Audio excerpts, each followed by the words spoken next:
Hello, my name is Richard Corbett from emergebydesign.net, and welcome to my weekly transit forecast starting today on Monday, December 2nd through Sunday, December 8th, where we'll have our first quarter moon in Pisces. So yes, we just had our new moon in Sagittarius over the weekend. That was exact on Saturday evening at 11:21 p.m. Mountain Time. So if you were on the East Coast, it was actually 1:21 a.m. on Sunday, December 1st. But we're in Sagittarius lunar cycle now. Brandy Jordan and I did a full deep dive on the new moon chart itself, and you're welcome to go back and check out that video in our library. It was a very intense lunar cycle we had last month. So if you have felt the ups and downs, possibly a little triggering or overwhelming or deeply emotional, that would have been par for the course. But we are in new territory, and having just had this new moon not even a day ago, 2 days, we're not less than 2 days away from that. It's still a wonderful time to collect ourselves, to ground ourselves, to really appreciate what we've been through and to set some new intentions of where we may be going. And if there's any sign that can offer clues as to where we're going, it's Sagittarius, with the values of our highest visions, our aspirations, the opportunity that's there for all of us. And so to really, I think, spend a little time on that could be very nourishing, which is, I think, a very helpful ingredient as we look at the transits this first week of this lunar cycle. So let me go ahead and pull the chart up and we'll take it day by day. Now, the new moon itself, with the sun in Sagittarius in gate 9, line 5, actually called in the Rave I Ching, called the archetype of faith. And I'll come back to that. I think we're going to need a little bit of that this month. But as of Monday, the sun has moved into line 6 of gate 9. So this is the last day that we'll have the sun in gate 9 and its opposite position in gate 16, the gate of skills. Now, the other thing I want to point out in the human design body graph is that early this morning on the December 2nd at 2:28 a.m. Mountain Time, Jupiter, traveling retrograde in Gemini, has now backed into gate 35 again, line 6. This is called the gate of progress. And let me just put a circle around that. It's right here in the throat center and expression gate. We still have Neptune also still traveling in retrograde in gate 36. Now, this is bringing all of us through the transitory frequency, what we call the channel of transitoriness. It's nicknamed a jack of all trades. The archetype of this particular channel or line, as you look at it, is all about gaining wisdom through experience, and particularly the emotional quality of that experience. It's very connected to the cyclical nature of life itself, the peaks and the valleys. Now, I want to mention this Jupiter a little, I want to talk about a little bit deeper just to kind of set the framework. Jupiter traveling through Gemini has already passed through gate 35, and he entered gate 35 on July 16th this past summer and was there for a month until August 17th. He continued on into gate 45, where he eventually got to line 5, stopped, turned retrograde. And so Jupiter is on its retrograde motion in Gemini, going back into gate 35 for the second time. And what's happening is that as Jupiter goes backwards, he's going to actually go all the way back to gate 16, which comes before gate 35. He'll be in gate 16 for 2 weeks. That will be January 28th till February 2nd, where he'll come back into gate 35 on the forward pass. So the third motion through gate 35. And we'll be there, let's see, all the way until April 6th. Okay, so I'm giving all these dates and technical jargon here just to say that we are going to be having the channel of transitoriness for a number of months. And so I think it's helpful just to recognize that we are all going through a new emotional experience. The world is transforming. We are all transforming individually, and collectively together, we are all sharing in this emotional progress. However, at this particular time with Jupiter in retrograde, and we're also going to talk about Mercury currently also in retrograde right now, it's like it doesn't have this energy, the sense to me that it's a time to just barrel forward. Now, I love this new moon in Sagittarius because, again, it is the sign of Jupiter and our optimism and possibility and where can we go based on where we've been in the past.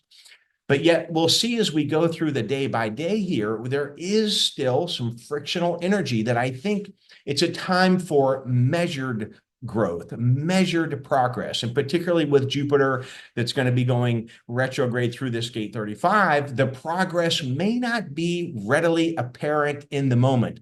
But with the sun, we'll see on tomorrow moving into gate 5, it's going to be very connected to our sense of finding our personal rhythm. Now, before I get to Tuesday, one other aspect I'd like to note here today on Monday, Venus traveling through hardworking Capricorn is forming a trine with Uranus still in gate 8. And so Venus currently, as of today, is in line 5 of gate 61. This is individual circuitry called the gate and pressure of inner truth. And it's in a supportive, communicative aspect with Uranus still in gate 8, the gate of individual contribution. And so as Venus passes through 61, Venus will eventually line up with Pluto this week on a conjunction in that gate 60. So we're still getting a very strong flavor of individual frequency. And what I mean by that is it's very personal. It's part of our deep inner core of mutation and creativity. And so as we're in this now Sagittarian lunar cycle, I think the phrase, keep your eye on the prize right now. Again, planets are in retrograde. Mercury, Jupiter, we're also going to have Mars go retrograde on Friday. And so it's not necessarily full steam ahead, but I think, keeping the eye on the prize, like where do we feel we want to be and to hold on to that. I think that'll be really supportive this week. So let's go ahead and take a look at as we move into Tuesday. And on Tuesday, let's see.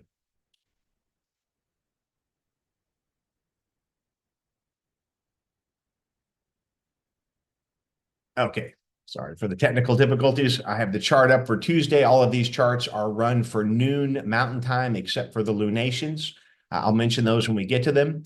But on Tuesday, the sun will move into gate 5. It's called the gate of waiting. It's part of the channel of rhythm.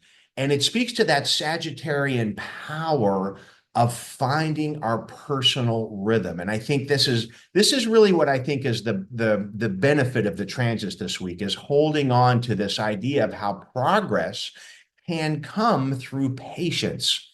And there's several dynamics going on that I think are providing a bit of a limiting frequency. And that's why I'm encouraging this week for all of us a measured progress, to not get hard on ourselves, right? To not have that negative voice run rampant, because on the one sense, we've got this Sagittarian stuff, like we want to move forward into the next possibility.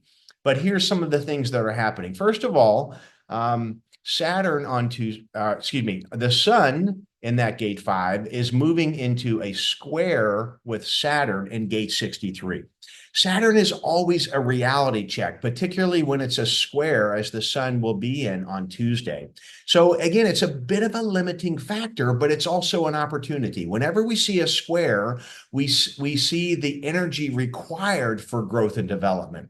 Saturn is moving forward now in that gate 63, the gate of doubt, concerning our logic. And so there's opportunity through holding on to our visions and belief of how we can alchemize or restructure, a very Saturnian word, restructure doubts from the past and to let them go. That was very much the part of the last lunar cycle we just came out of, was letting past limitations and doubts that are no longer serving us go. And I think we get an opportunity to see if we have done that here on Tuesday with the sun squaring Saturn. Mercury in retrograde is also moving into an opposition to Jupiter. And I'll talk more about that on the Wednesday chart. This will be the second opposition as it's in its retrograde phase. And the moon is now in Capricorn as well. So let's go ahead and take a look at that Wednesday chart, and I'll describe this a little bit further. Okay, here on Wednesday, we can see that Mercury at 16 degrees of Sagittarius, heading towards a conjunction with the sun, but on the Wednesday chart is in an exact opposition to Jupiter. And again, Mercury already passed in this opposition the first time and is now moving retrograde and hitting that opposition a second time. And of course, when Mercury turns forward, then we'll hit it a third time. So we're in the middle phase of this opposition between Mercury and Jupiter. And Mercury is in his detriment in Sagittarius because he rules the opposite sign, Gemini.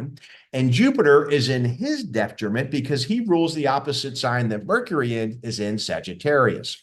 So we have mutual reception between these planets, but they're both in their detriment. So I think what I'm sensing here is just that there is opportunity, Jupiter, there is a room for communication, but it's not all maybe going forward as we'd like it to right now, particularly with both of them in retrograde. So I think it's part of the development of this story right now. There's more to come. And that's why I really feel like for myself, the undercurring theme right now is keep the faith, keep the focus, wait when we need to. Most importantly, always to follow our personal authority, our guiding light, our voice of truth, and our rudder, which is always, we can, see this in our body graph. And that, to me, that's the message right now, not only from the Saturn squaring the sun this week, but also this Mercury-Jupiter opposition. It's just not all full steam ahead right now, but yet there is an opening. There is a Sagittarian crack of possibility of where we could go when things are aligned. So much of life is timing. And following our personal strategy and authority helps set us up for success by aligning with universal timing and universal synchronicity. And so I just get this sense, this first week of this lunar cycle, which is typically about growth and expansion, as the moon will be growing in illumination every day until the full moon, that it's still about taking the measured steps and taking time to wait and time to be patient, to find and connect with our natural rhythm, our natural footing. So also happening on Wednesday, the moon traveling through Capricorn is also forming a trine with that Uranus in gate 8. And so I feel that there's still a very strong emotional connection to that what if feeling. What if I was in the most optimum space that I see my life going? And I think holding on to that vision right now is very supportive and very powerful. Okay, let's go ahead and move it into Thursday. Okay, as we get to Thursday, we can see that that Mercury is now forming its conjunction here on Thursday with the sun, and they're still going to both be in opposition to Jupiter in gate 35. So again, the keynotes of these archetypes are progress through waiting, and we have the retrograde motions going on, so sort of double emphasizing that. We can also see over here with the moon's movement, over the evening last night, the moon would have passed its conjunction with Venus and Pluto, both in gate 60 being the archetype of limitation. And even though the last lunar cycle was so closely associated with letting these old limitations go, we may get a sense of it here from Wednesday, Thursday, that there's still a little residue, a little still possible more fear, doubt, or insecurity. Additionally, that Sun Mercury are forming a half square with Pluto. It is still at 0 degrees of Aquarius in that gate 60. So again, I think there's still just a bit of frictional energy. Mars slowing down, not moving hardly at all, going to turn retrograde on Friday, is in an opposition to that moon. So it's like I feel like we're moving forward through Sagittarius, but there's speed bumps, right? And so it doesn't mean nothing's happening. Doesn't mean the world doesn't stop spinning. Each day is a new day. But it's not about just slamming the accelerator to the floor, right? With speed bumps, we simply go a little slower, takes care of our vehicle, and we can do the same with our bodies. I think really taking the time to observe, follow our strategy and authority, and follow the signs. If the signs don't show green lights, that we can simply relax into our patience and waiting and allow the scene to evolve for more better opportunity. All right, so that's Thursday. Yeah, and that Sun-Mercury conjunction, that'll take place exactly at 7:17 p.m. Mountain Time. And now we'll take it into Friday. Okay, here on Friday, we can see, again, these similar dynamics at play. I talked about the Mercury-Sun opposition to Jupiter. Again, that half square to Pluto is still going on. Venus is approaching her conjunction with Pluto in gate 60. So I'm really sensing this desire to move on. There's this, I just want to maybe get out of that particular situation or that fear, doubt, and insecurity and be done with it. And it's coming, but it just may feel slow. As of Friday, Mercury in retrograde has moved into his square with Saturn, right? So again, this sort of reality check, these doubts won't let us go. Saturn is still doing his restructuring work in the channel of logic, the gate of doubt. How do we move past this? How do we work with restructure how our perception is of what's taken place?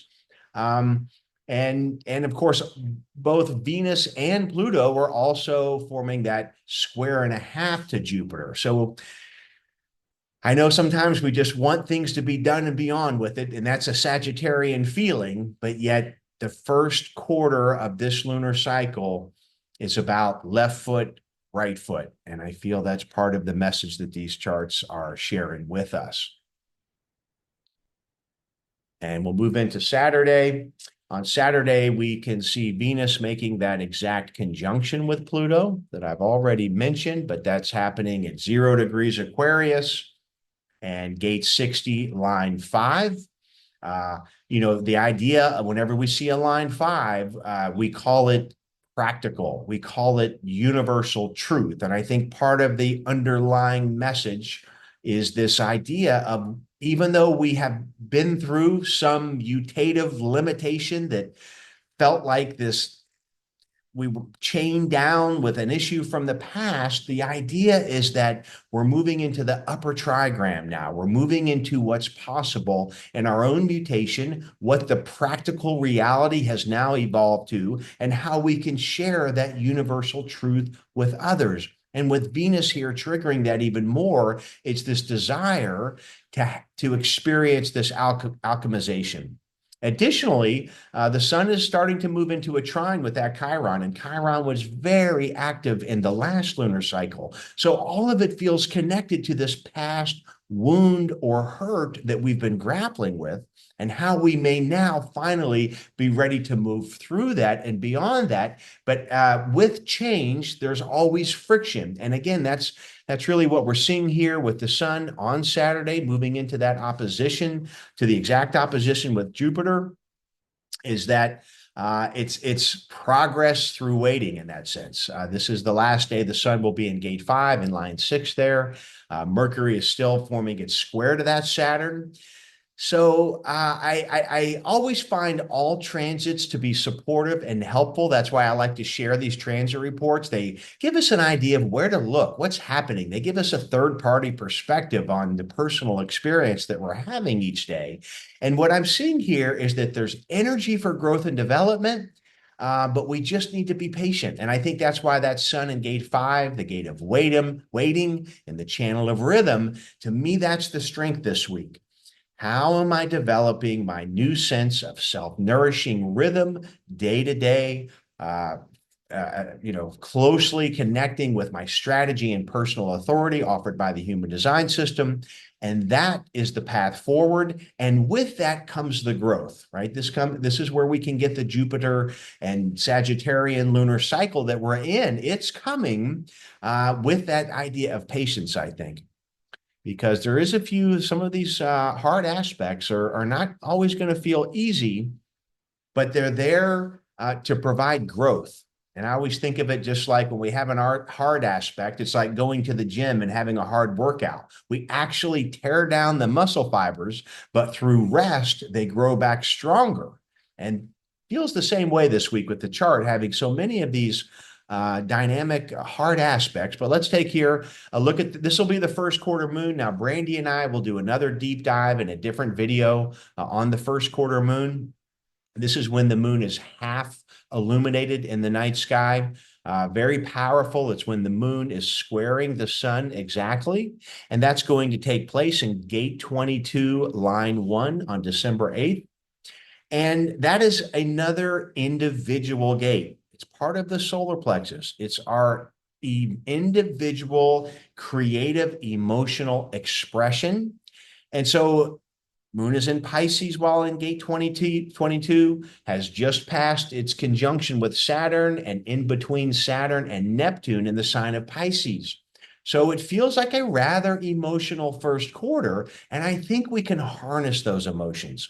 I think, holding on to the faith and vision of where we want to go, understanding that we are overcoming past hurt and limitation, that it is part of the cathartic healing and growth opportunity.